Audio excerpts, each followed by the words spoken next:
ராகுல் காந்தியின் குடியுரிமை குறித்து விசாரிக்க சிபிஐக்கு உத்தரவிடக் கோரி அலகாபாத் உயர்நீதிமன்றத்தில் பொதுநல மனு தாக்கல் செய்யப்பட்டுள்ளது.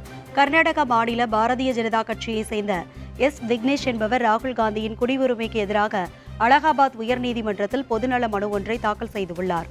அந்த மனுவில் எதிர்க்கட்சித் தலைவர் ராகுல் காந்தி இங்கிலாந்து குடியுரிமை பெற்றவர் எனவும் இந்திய குடியுரிமை இல்லாத காரணத்தினால் மக்களவைத் தேர்தலில் போட்டியிட தகுதியில்லை எனவும் தெரிவித்துள்ளார்.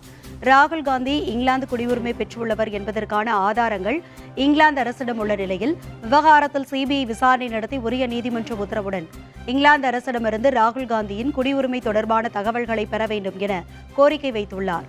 மேலும் ராகுல் காந்தி ரேபரேலி மக்களவை உறுப்பினர் என வழங்கப்பட்ட தேர்தல் ஆணையர் சான்றிதழை ரத்து செய்யுமாறு இந்திய தேர்தல் ஆணையம் மற்றும் உத்தரப்பிரதேச தேர்தல் ஆணையத்திற்கு உத்தரவிட வேண்டும் எனவும் மனுவில் கோரிக்கை வைத்துள்ளார்.